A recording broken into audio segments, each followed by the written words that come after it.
Let me begin with a question. How does a country this diverse stay together at all?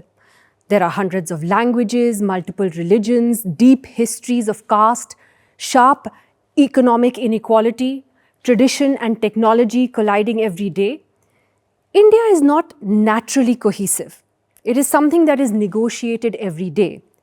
That negotiation, which is imperfect and ongoing, is what I call ekatva. Not harmony, not uniformity, but the decision to coexist. We often speak of unity in India as if it is automatic, as if it is inherited, but it isn't. Unity in this country has always required effort. The freedom movement, for example, brought together people who disagreed on economics, on religion, on social reform, on the shape of the future. They did not share identical worldviews, but they shared a commitment that was large enough to hold those differences. And that enough is what created a nation. That principle still applies. Today, so much of the discourse around us is driven by hate, by othering those who are our own, whether that's driven by religion or caste or even language. I grew up in an India where we recited prayers of all major religions in the school assembly. I grew up in an India where we celebrated each other's festivals with love and kindness. We celebrated Diwali, Eid, and Christmas not as symbolic gestures, but as shared experiences. My parents taught me to visit a temple with reverence and to enter a mosque or a church with equal respect. Was this a perfect India? No, it wasn't. Tensions existed then too. Prejudices existed, inequality existed. But there was a visible effort to teach coexistence. And that effort is what feels more fragile today. It is that fragility that worries me. Our society is complex. Religion, caste, and language, they are used to divide us, but they can also be powerful unifiers. Respecting our differences is the only way we can move forward. India is not one monolith. There is no one language, no one caste, no one religion that can be imposed on all of us. The beauty of India lies in its diversity. It is our strength. Across campuses, in neighborhoods, on social media, in television studios, unfortunately, today we are seeing sharper lines being drawn where religion is looked at with suspicion, where language becomes a test of belonging, where caste divides us further, where political disagreement becomes moral condemnation. We're not imagining this fracture. The danger is not disagreement. That's normal. The danger is when disagreement becomes dehumanization, where those we disagree with are quickly labeled something like anti-national or something else, when we are quick to make judgments against those with a different point of view and we troll them. Why? Because they think differently from us. We often speak of India becoming a global economic force. We talk about startups, artificial intelligence, manufacturing, climate leadership. But innovation is not just code and capital. Innovation requires collaboration, and collaboration requires trust. Innovation cannot survive in an atmosphere of distrust. When startups integrate with public platforms like UPI or Aadhaar, it works because different institutions coordinate. When farmers use digital tools for weather or pricing, it works because technology meets local knowledge. When women's self-help groups become entrepreneurs, it works because communities support risk-taking. And these are not isolated random achievements. They are examples of collective intelligence. And collective intelligence collapses if society breaks down and fragments itself into different camps. We celebrate jugaad, right, which is our ability to improvise under constraint. But today what India is doing is something much more ambitious. We are building systems that must function across enormous diversity in multiple languages, multiple income levels, multiple cultural contexts. Designing for India means designing for complexity.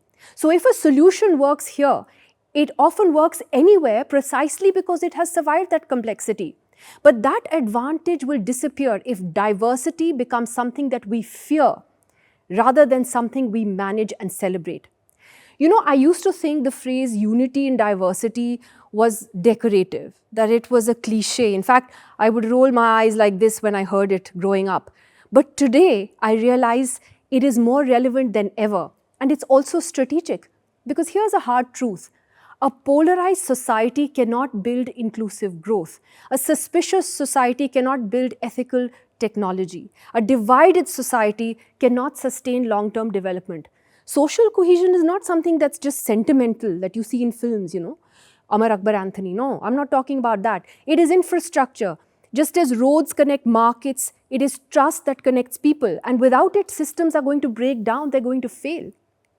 India has always had fault lines, whether they are religious or caste-based or regional. But what is different today is the amplification of these fault lines.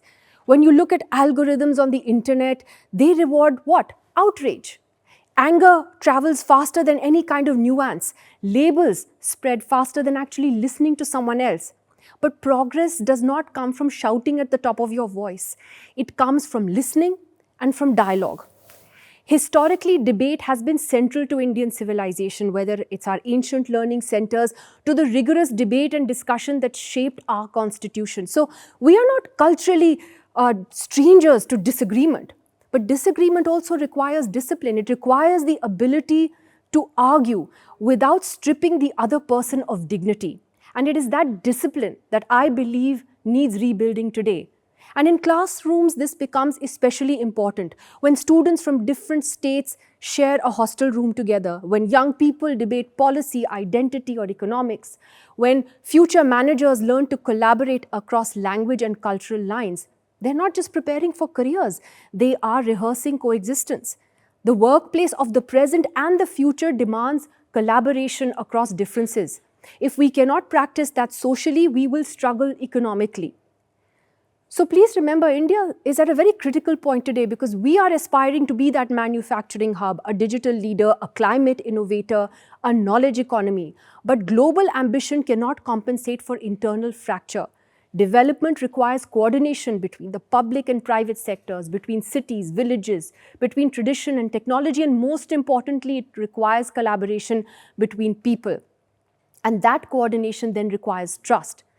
So Ekatva then is not about pretending that we are all the same. It's about recognizing that we are actually very different, but also interdependent. So what does that unity actually look like in practical terms? It looks like refusing to forward misinformation that comes on your WhatsApp. It looks like engaging disagreement without contempt for the other person. It looks like designing products that include people who are unlike you. It looks like hiring across different social backgrounds. And it looks like sharing credit widely across the board. Bridge building is rarely something that's dramatic.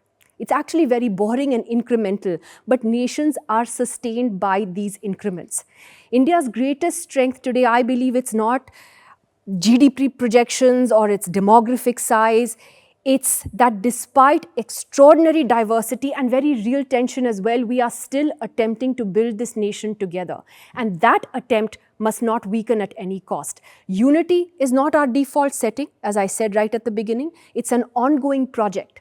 And innovation in India will rise or fall depending on how seriously we take that project. So Ekatva is not a slogan. It is the discipline of staying in conversation.